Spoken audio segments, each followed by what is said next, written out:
Good morning, good afternoon, good evening.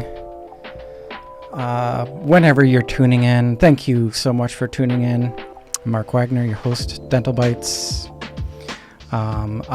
It's my favorite. It's my absolute favorite when I have folks come and hang out, have what might be possibly a beer, but we don't drink on this show. We don't. Today, I've brought somebody in, somebody very close, somebody that's like far magnitudes, has way more intelligence than I do. This conversation is going to be well over my head. Maybe. Nah, right? We'll keep it simple. Without further ado, before I say, I just butcher these all the time. Like I need to develop some sort of plan. I've got Nish Sampath here in studio. How you doing today, my friend? Fantastic. Glad to be here, Mark. Thank you. Yeah, we came in together, so I already know how you're doing, right? So, man, oh man, so I don't even know where to enter here. Like your world is, you're shoulder to shoulder with founders, right? Describe in the layman's terms for the listeners a little bit about what you do, like at a 30,000 foot view. Let's start there. Okay. And let's just see where this goes. Sure. Yeah. So Switch Advisory. So we are a team of fractional chief operating officers. So we are a group of executives that essentially parachute into companies when they need some support with their growth. They're already growing too fast potentially, and they need the tools and processes in place. So we work across a broad range of industries, including medical, dental, tons of technology, manufacturing, engineering, professional services of all different types like accounting and legal.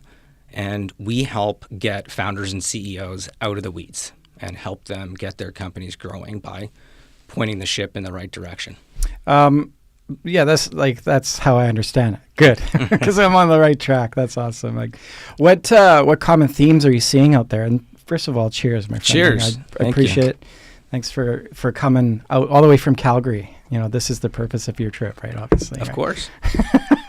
What are some common themes that you're seeing amongst your, let's say, early stages? Why would somebody come and see you?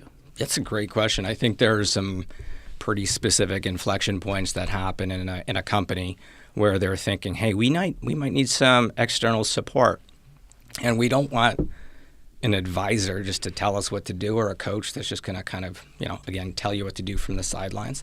We want somebody in the weeds to do it with us because we don't have the bandwidth and the time to do it ourselves. And those seem to be we're plateaued a little bit. We're not sure why we're stuck operationally, right? We know things are a little bit on fire and we're putting out the fires too often. Mm-hmm.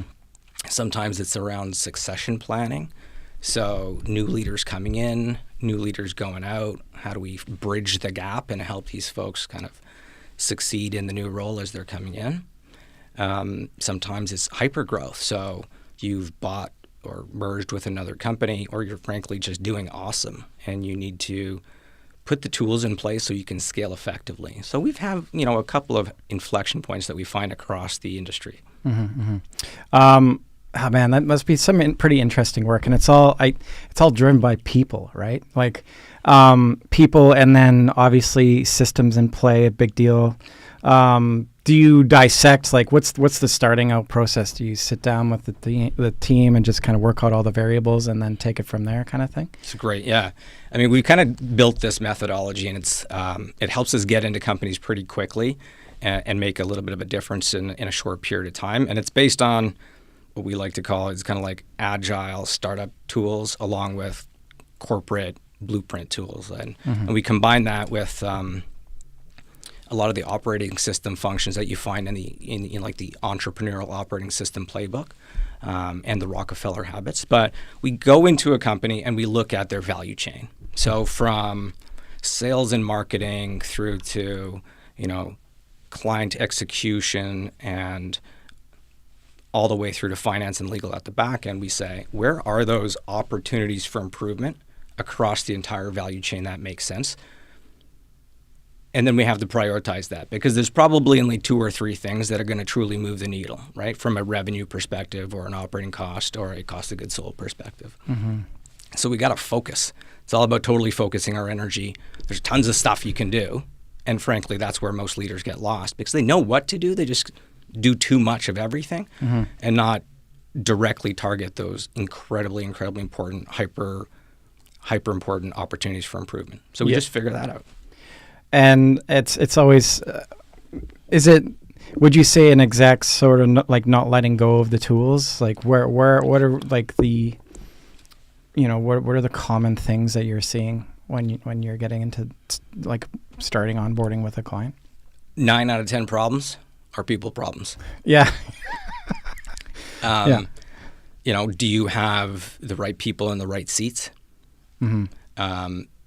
We do what we call the GWC test, which is an EOS test, which is, do those individuals get the role that they're in? Do they want the role that they're in? And do they have the capacity to do that work? Because it's you want people to have purposeful, like we talked about this on the way in, right? It's people want to have like feeling like they're having an impact. They're valued.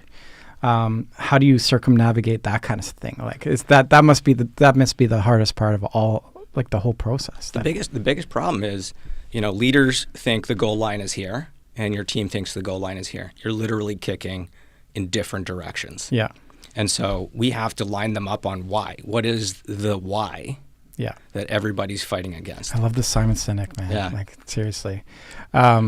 It informs like so many like real genuine business models, right? It's truly is like, I think if you don't have that why, it's just a recipe for burnout too. Would you agree? 100%. I think, we find staff in different companies, they're fighting so hard. They think they're winning, right? But their why isn't lined up with the leadership or whatever, the executive team.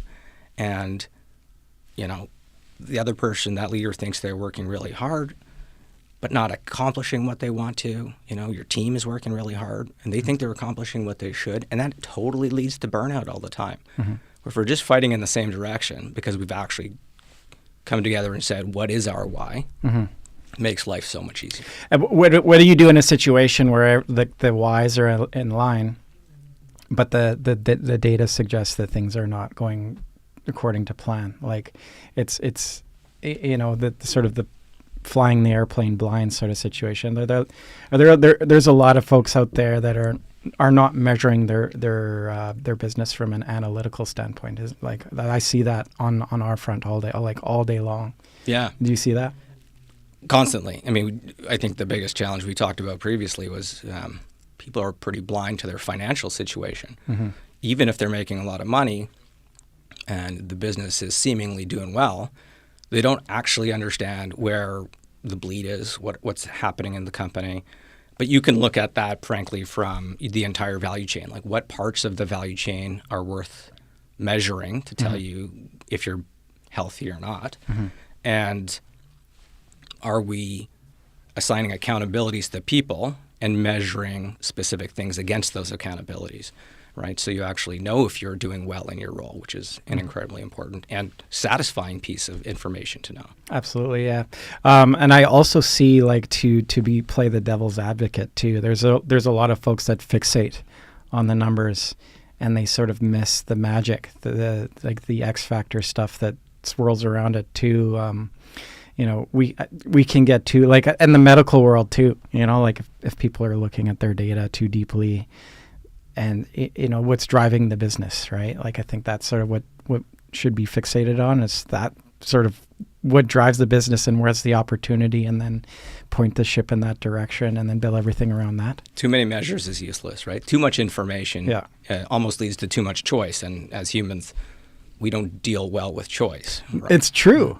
Even in my world, like advertisement, you do not want to suggest more than 3 options. And actually, you use that third option as like, I have to take away one of the first 2 options if we introduce the third. So simplification, like how important is simplification? Frankly, our entire business is built on it. We're not rocket scientists. We are using very simple tools. And it's truly just about exercising the muscle, right? Yeah. People know what the thing is that they should be doing. Leaders know that oftentimes.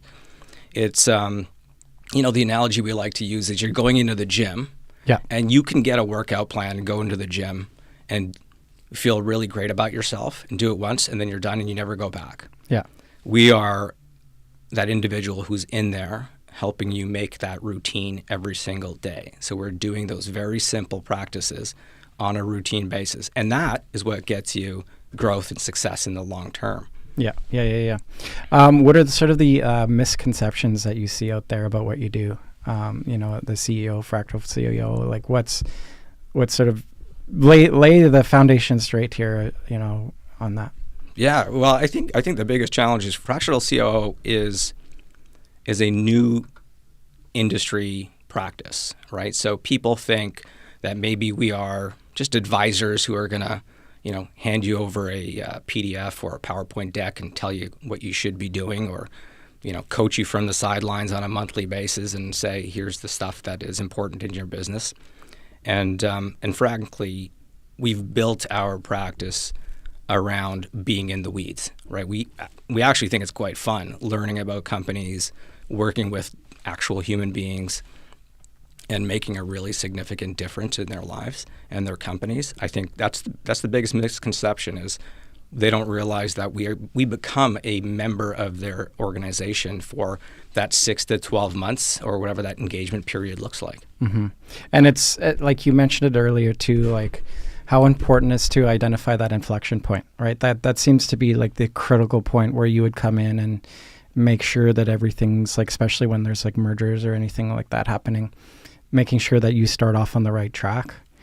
Like how things are exponentially compounding over time, and if you're heading the wrong direction, like how fun is that for you to come into a situation where you point these things out and you're literally like probably giving years back to these people, like life-wise, because their stress level, Yeah, I mean, clients call us because they're saying, hey, we can't take vacation, right? We don't get out of our company. We're thinking about it every single night. And I get it. You're an entrepreneur. You're a business person. You're going to think about your company every night and every day.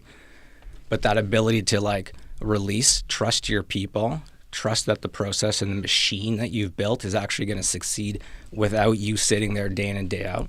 That's truly where we win, right? Like where we can feel that joy. Nish, how do I do that? How do I let go? Man, it's tough, isn't it? It is. And I think you need to sort of have the systems in place that you can chill out a bit, right? Like how long does that take to get there from scratch? Like sometimes more than it depends on. It depends on the company and the complexity and what are we trying to solve in every company, right? Mm-hmm. We were with some oral surgery clinics, for example, and that's around lining up the partners, mm-hmm. right? Making sure the partners are actually fighting in the same direction and that they have a clear kind of idea of where they want to go with their partnership and their various clinics.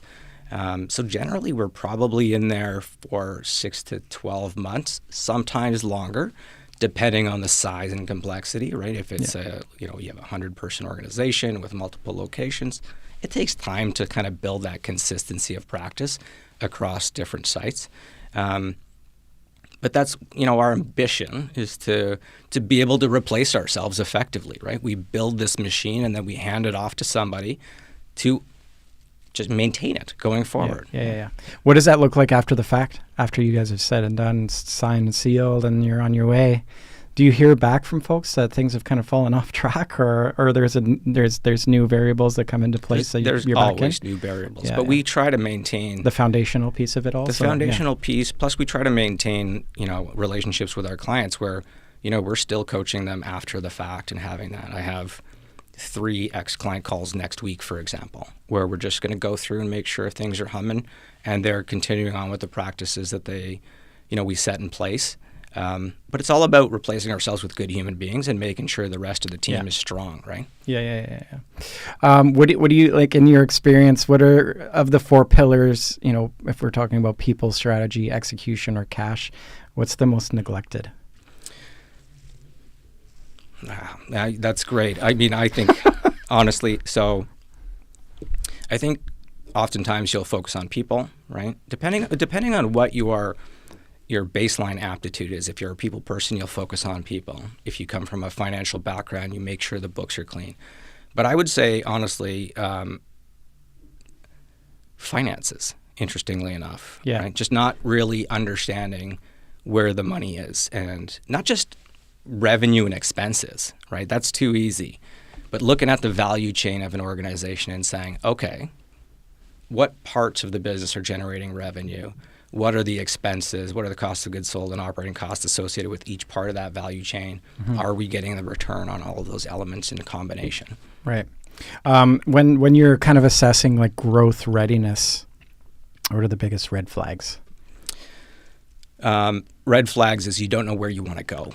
Okay. So not just having zero idea what growth means and just in general. Well, I think you can't grow without direction. That's interesting. Right. That's, like how hard, so that part of that is you're kind of finding that vision with them as well. Mm-hmm. We do, a lot of it is let's paint that picture. Yeah. A lot of historically experts like to say, let's paint the picture for 10 years out. And we've kind of shrunken that window because, frankly, with technology and AI and all of the disruptions today, 10 years is a long time. Honestly, it blows my mind. If we talk about tools that you can implement into a business, it's like marketing, accounting, legal, everything. It's like how do you keep up, right? And I think that's kind of like everybody's own personal. I think the folks that figure it out are the ones that are going to be sort of the business leaders. Like how much of that goes into it too, the readiness for the future. Well, coming back to the vision point, I think we only paint that picture at 3 years because we don't know what's going on beyond that, right? Yeah. It's just too hard to tell. Yeah. But we should be able to put ourselves in a frame that says, okay, here's where I want to be in 3 years. Yeah. Right. And then we kind of got to back that back down and say, okay, we have very specific, tangible yearly goals. Mm-hmm. And then we back that all the way up into quarterly objectives and key results. So we only work in 90-day windows. Right. Right. Our brains really focus on that 90-day execution cycle. Right. Thinking about it too far out from that. That's so true, isn't it? Like it's and the fact that things are proceeding at such a crazy clip. Yeah. Direction changes too often. Are we all just kind of flying by the seam of our pants? My next question is about chaos. I heard something the other day. I forget who it was. It's somebody very credible. I think it might have been even I forget. It was a CEO from somewhere. Anyways, it's not important. But they're just new and upcoming, and their business is doing absolutely awesome, and they're meeting people from all walks, and they're everybody's doesn't have it figured out. It's kind of chaos.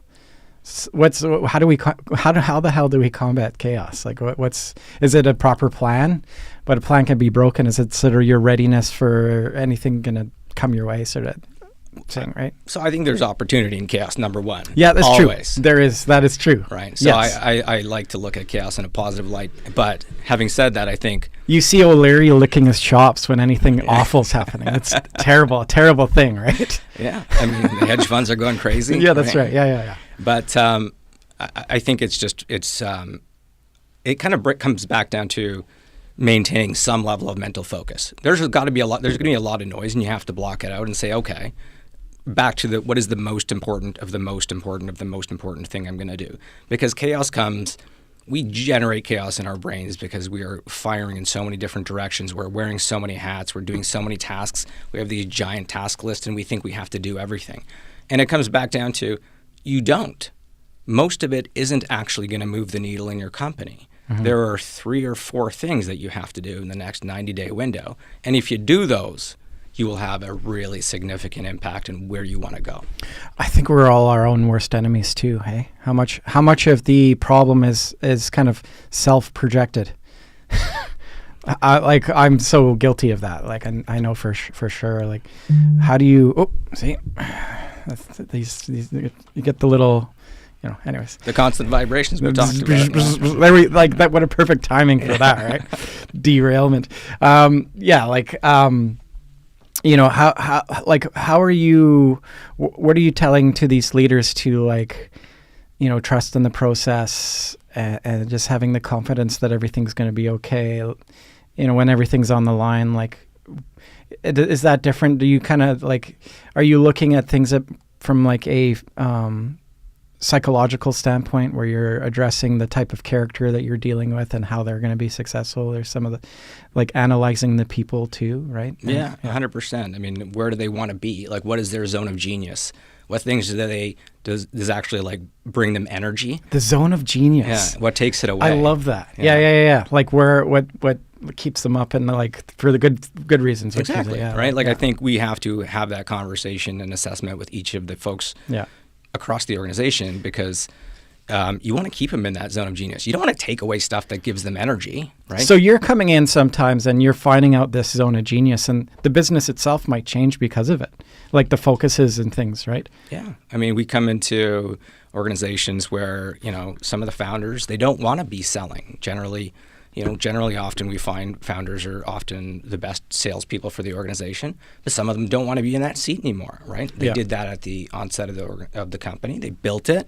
Now they want to hand it off, and maybe they like to be doing some of the grinding, right? We kind of put people in 3 different mental roles of finder, minder, or grinder, right? Finders go and sell. Okay, so you're talking about hunters and the farmers. Yeah. That's how I understand it. Very similar. Yeah. But in the middle, there's this concept of the minder, who's managing, Yep. who's operating this business, right? Yeah. And there's always going to be a little bit of crossover between the roles. You're Sure. never going to be in completely one section. And I think you need to have that crossover because then you're understanding the parts and how they all fit together, and you're being cohesive as a business, right? Yeah, it depends on who the person is and what their role is. For a CEO, you should definitely know what's going on in your company. You'd hope so, but I've met a lot that are they're weird people. Yeah.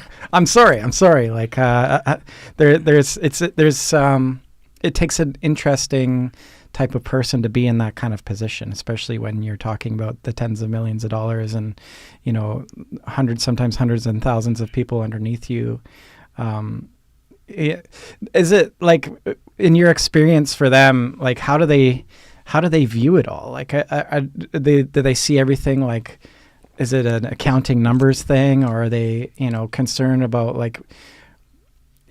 what's success? What has been sort of the definitive success in their minds? Has it been you've got this big corporation that's doing great things and lots of families are feeding themselves because they're the business success? Or is it just a guy that the yacht guy, or is it a combination of all those things? What is your definition of success through that lens? Yeah, so I mean, for me, we two parts to it. For me personally, I just like working with really smart people who are doing innovative things. Yeah. Right? It doesn't matter, quite frankly, what industry, because we can find these cool innovations across industries. It's about learning all the time with really cool, innovative leaders and helping them succeed, right? Once we see, for an example, we worked with a company where the rainmakers didn't have confidence in their own company to execute when they sold. And so they stopped selling. And we came in, and after 6 months, we were able to clean up their account management, project management, and implementation process to a point where they said, okay, we can go and sell again. And one of the founders hadn't taken a day off in 3 years. Oh, man. And she took a month off after we left, right? That's success for us, where we can come out of that and be like, okay, we actually created significant impact in a company. And we have, frankly, lifelong friendships with these people now because we've lived, we had the blood, sweat, and tears with them for that period of time to really change that. Well, I think you would need to dive in that kind of deep of a plunge with somebody to really kind of get to the crux of it all. That makes total sense. Yeah. Yeah, that's cool. And founders know that they're often the problem, right? Hey, man, honestly, I think getting away from the finger pointing and really, I think self-evaluation is a healthy, I think people neglect to do that. Even I would argue that they're not happy because they're not, addressing the core issues that they quite possibly are leaching into their business or their lives or everything. Yeah, I mean they're probably working in ways that are inconsistent with their own values. Yeah, and that seems to be the challenge. And we've started to really focus on. I used to think the concept of values was fluff, frankly. Yeah, and then I had some experiences with clients where I was like, no, it is the most important thing. We have to be incredibly clear on what the founder CEO's values are, what the company's values are, and we have to align the organization with that. Yeah. And we have to align people who are working in the company and the roles they're doing and the customers that we're taking. It all has to be aligned with that set of values. I will echo that. And what I've seen is, and values aren't just like a poster up in the wall. Like core values is this is what we're all about. It's how people feel on Sunday night when they got to come back to work, right? That's where that stems. And, values and all that, that's how people are like answering the phone, right? Absolutely. Yeah. It's how we're greeting each other, right? Like if the CEO's coming in and you haven't seen the CEO in 3 months, it's a big company, they're not on site, and they don't come in with a smile. Don't say that, because now they're not going to take any vacations, right? But how does that make you feel, right? When you're an employee and you come in and you have this very loose interaction, and it's that negative interaction, right? Sure. The weight of somebody like that has way more impact. Like they have to be concerned about how their presence is a big deal. Yeah. What kind of energy are you putting out there? How is it perceived? Yeah. Who's doing it good? Like who in your mind's eye, like across like the business world? What do you like? Who's your poster child? Like, what's your poster child business out there? My poster child business. Yeah. I think there's lots of good and bad companies. I think that's a tough question, Mark. I've got a couple of clients. I've got all the tough questions here. I've got a couple of clients that I think are doing it really well, frankly.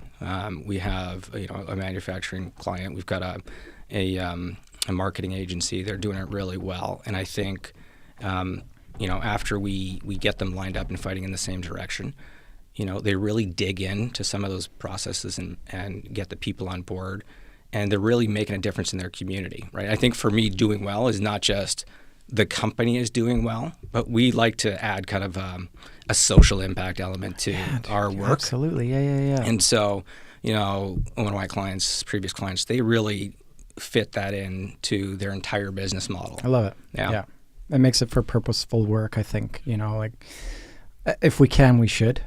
And you're talking legacy stuff, right? Exactly. Now you're working towards this entity that's also doing good beyond the confines of the walls, right? Like that's cool. Like I think if more of our species was like that, this might be like a less of a cutthroat place.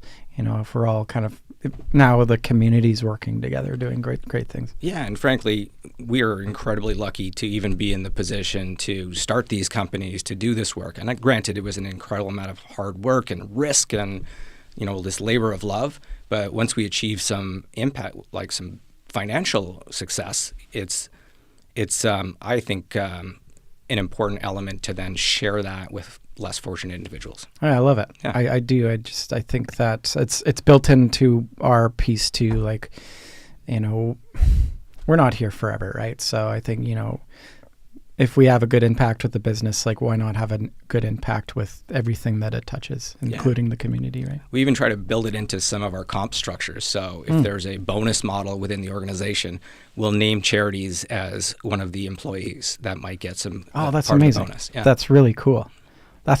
I really like that. Yeah. That's awesome. So going back to your the entity that is the business being in sync, how do you know? How do you know when it's there? Like, is it a feeling? Is it like a multitude of things, different metrics and touch points? Like, what does that look like?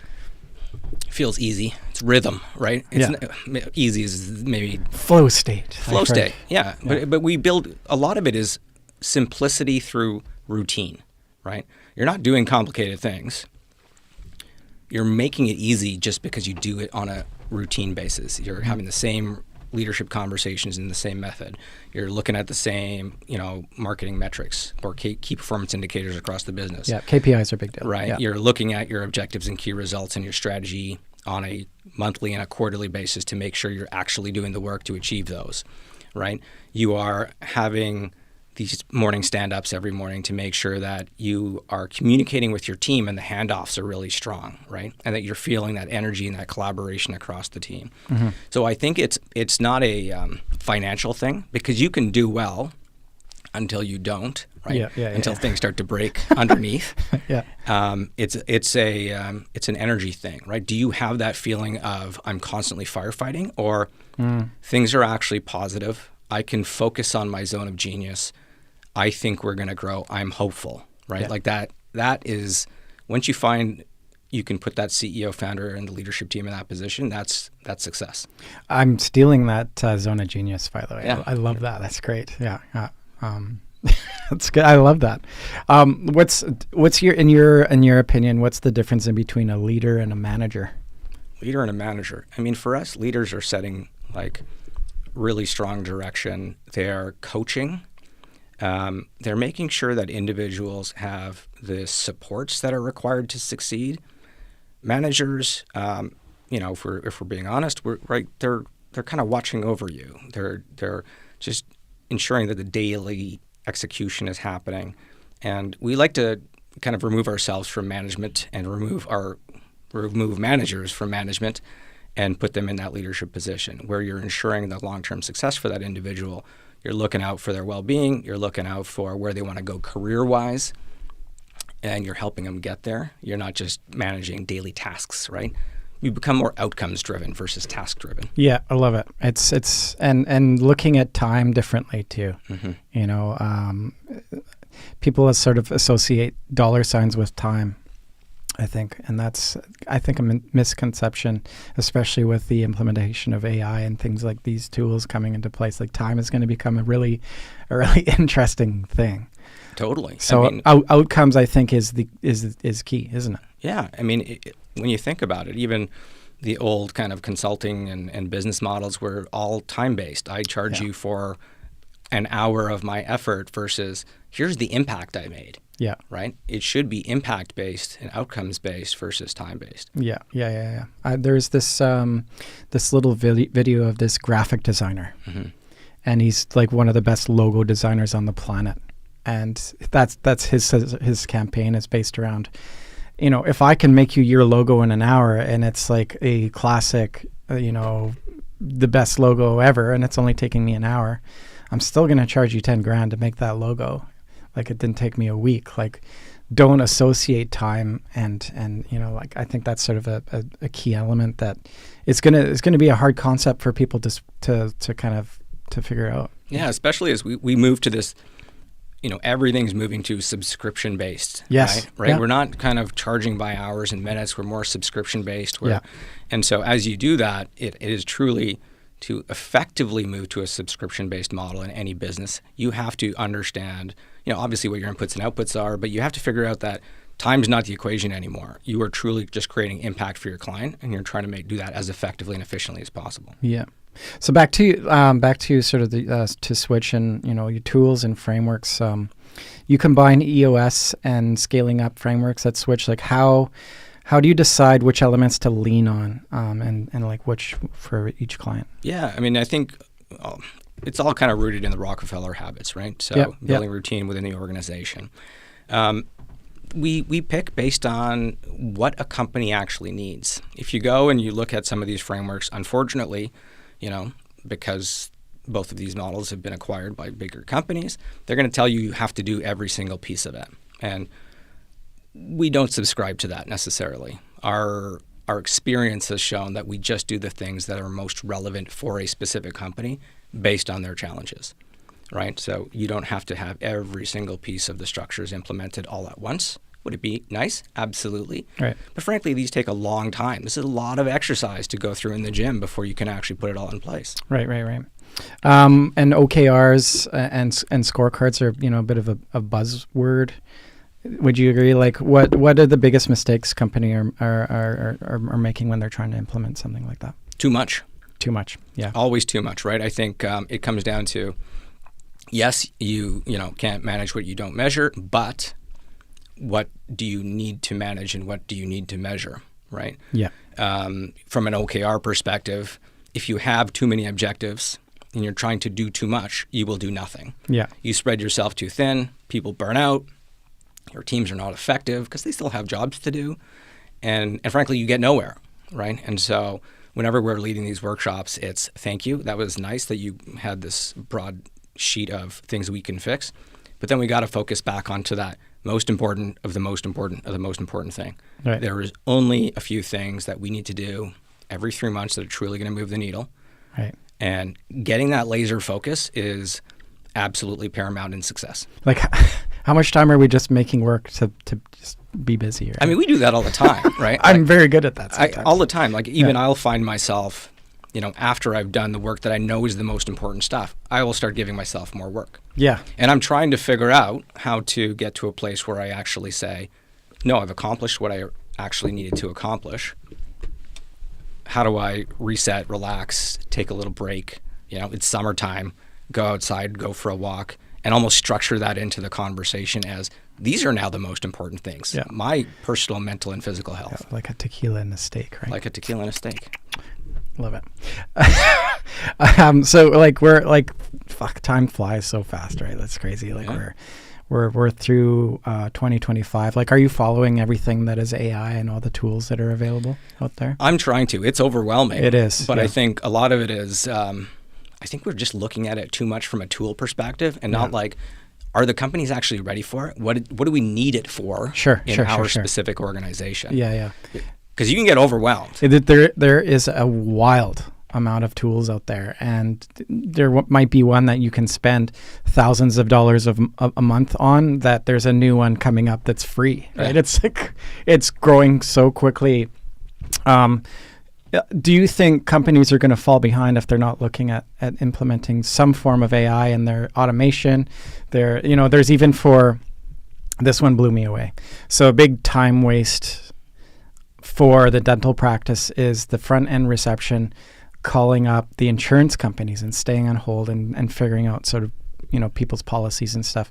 There's now an AI that stays online with the insurance company and handles all that and implements it right into the practice management software. It's fantastic. Like, how cool is that? That is really cool. Yeah. And there's specific super value adds where it takes people out of like the dirty, grindy stuff, right, that they don't necessarily want to do. Yeah. And truly the value add, which is like, human interaction, frankly. Like, how do you just spend more time with people? Yeah. I think you nailed it. I think like the more that we can kind of implement these tools and spend face-to-face time. If there's anything that COVID taught us, like, yes, we can do all this great online stuff, but like, honestly, my favorite thing is like having somebody come to the studio, right? Like, there's this kind of this foundational human element to working with somebody face to face. Like, how much is a threat of these, like the folks that, or the companies that allow people to do stuff at home? Like, how much does that impact? And I'm probably not going to get roasted for this because it's such a nice perk, right? Yeah. But like, how much does that take away from like the team culture and like just kind of walking over to somebody else's desk and figuring out, like, sitting together and working on a solution for something? Yeah, I think it's company specific. Like, what are you doing? What kind of products are you manufacturing? Sure. Yeah. How much zone time do you require as a human being? Yeah. Right? Yeah. Zone time. I love it. I think there's, right? Like, I think there's some organizations that can benefit significantly from it, but making sure you do have opportunities to break the bread with someone, have a face-to-face conversation occasionally, actually create a human relationship, right? Beyond work. I think that's super powerful. Right, when you can, and I love to make sure we do that quarterly at a minimum, even for remote teams, right? Like, how do we bring people together quarterly to actually have that, maybe volunteer together, do something really cool? Mm-hmm.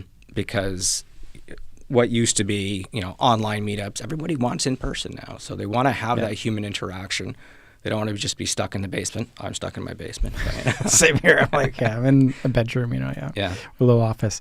Like the isolation part is like, there'll be some days that I'll just head down for weeks and not see other people, like I'm growing out a beard now. Yeah. I'm like, kind of irritable. I'm growing a mullet because no one can see it on I Zoom know. calls. It sucks. Like we don't have a camera angle to pick it up. I'm sorry. We should have a mullet cam, Yeah, we should. Sorry. Next time. How do you see your own business evolving in the next 3 to 5 years with the way things are going? Like, taking a look at your own fronts. Yeah, I mean, a lot of the tools that we develop to help facilitate work for our clients is going to be facilitated through AI, realistically, right? And I think there's also, from our engagements, it's already starting to shift to, okay, I want to implement AI. What does that mean for my company? How do we start to engage with that? And today it's looking at your value chain. What are the processes? What can actually be optimized through technology and AI? Do you have the data available to support some of this? Is it structured?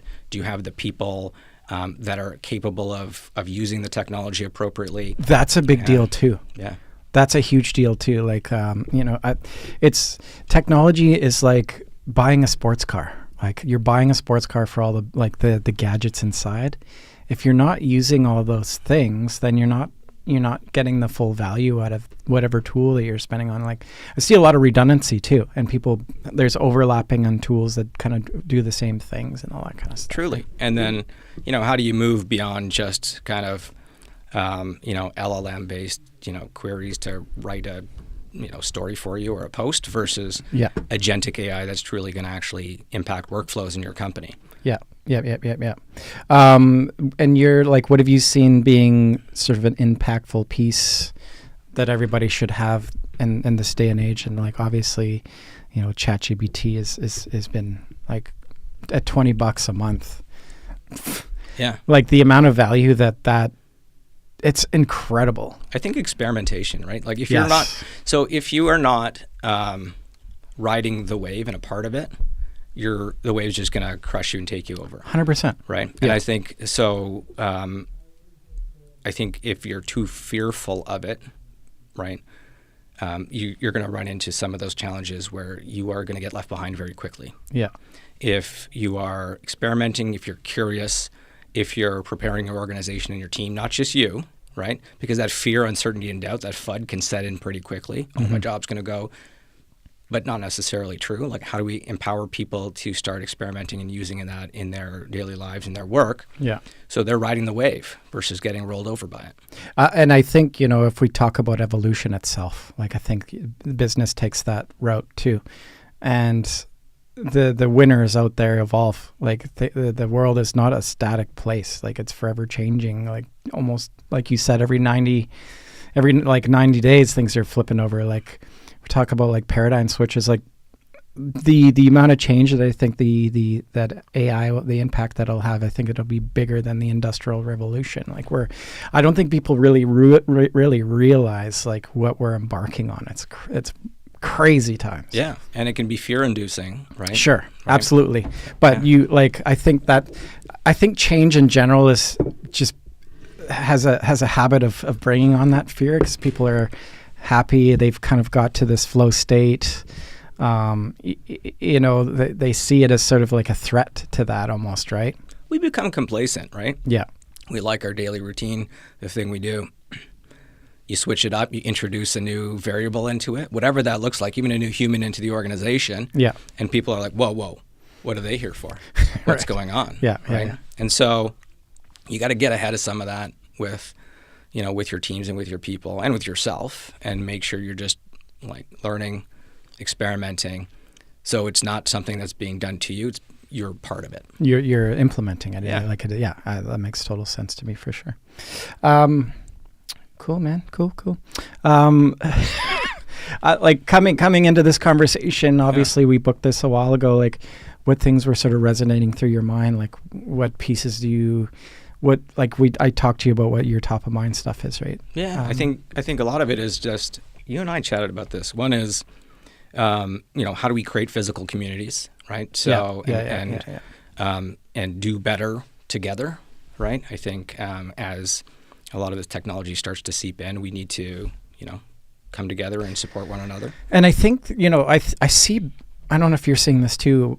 I'm seeing things like fragment into all these like very niche specialties now, like where I was actually, the other day I was with a couple of my hockey buddies or whatever. We're sitting at like at this local craft brew pub. It's called the Barley Merchant. We should actually pop in there for a pint after this. The owner was there, and he talked about there's a local group that he's a part of where it's all these business owners that they're collaborating. So he's got like, if there's a guy that does marketing, they all work together in this group of folks that have the best interests, and they like meet every month to have like what's on their front, what's going on their front sort of deal. So I've like, can I come? Yeah. So I've been invited to go to this group, which is pretty fun. But like, how important is that too? Like, we've all got our heads down, and we're our horse blinders on. How important is to like understand the things that are going on around us when there's so much. What do you do? Do you like a podcast? You like to read? I love podcasts. I started a community called the Fractional Officers of Calgary, the Fockers. Love it. Yeah. So that essentially it's fractional executives from kind of all different variety of skills and industries and expertise. So marketing, finance, legal, whatever that might look like. Yeah. And we just come together to share ideas, right? Like what's going on in your space. What should we know about? How are you working with clients? What's being effective, right? Creating those kind of touch points and those collaboration points is super important. And just back to the physical presence and people relationships. Share your knowledge. Share those opportunities. Yeah, that's huge. I think we're coming into that age. Like, I think because we're becoming more specialized. I think it's in our best interest to share more. Yeah.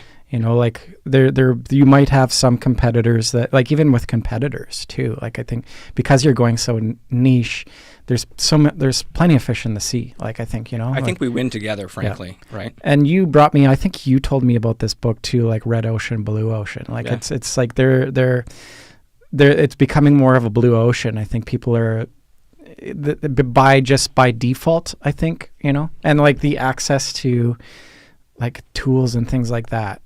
Like a group of 3 to 5 people can really have a huge impactful business model that's doing great things, like with even just a small group. Yeah, I think and we all have something pretty cool to bring to the table, right? So how do we find like-minded individuals that actually we jam with, we got good energy with? Yeah. The people that I like to keep around my inner circle, as we talked about. I got one right here. Yeah, he's a good one. But the people we like to keep around our inner circle, you and I, for example, right? Yeah. Like we go through the same battles, the same ups and downs. It's not easy starting companies, doing the kind of work we're doing. And so learning from one another, right? Not being arrogant in the idea that we know everything. No, frankly. yeah. That's not good communication style. Yeah. But like, I value you and your brother like immensely. The time that you like, I do really take in what you guys have to say. Like, I cherish your guys' friendship like more than I think I thought it was just the tequila. Well, that's what it's that's what's driving it. It's like the booze, right? But no, man, I really appreciate you, and likewise. Thank you. Man, thanks for being here, coming in, and final thoughts. Like, what's top of mind? Like, what's sort of the comes to mind when you summarize the whole picture of things? I think it's just as kind of executive leaders, people leading these companies, a lot of it is around finding that mental space to think about what's next, right? Getting yourself out of the weeds, giving yourself, a little bit of breathing room to consider, how are we going to deal with the change that's coming forward? How are we going to continue growing our company? How are we going to manage more effectively in our companies? And too often, we just do too much, right? We don't figure out what's the most important thing to do. But once you do, you kind of limit your scope and you say, listen, this is what I need to do as the leader. You start to open up that space around, hey, I can prepare mentally. I can give enough mental energy to thinking about what's next. And I think every leader needs to be able to do that. I love it. I love it. And very importantly, how does one get in touch with you? Yeah. Look us up at switchadvisory.com. Feel free to reach out anytime. We'd love to chat and support your organization. And if it's just some advice and sharing ideas, very happy to do that as well. I'm going to book Calendly's great. I'm going to book a call. Just kidding. I've got a direct line to you already. My friend, thank you so much. It's been a pleasure. This was great. Let's go get ourselves a pint. I love it. Hey, what do you say? Thank you.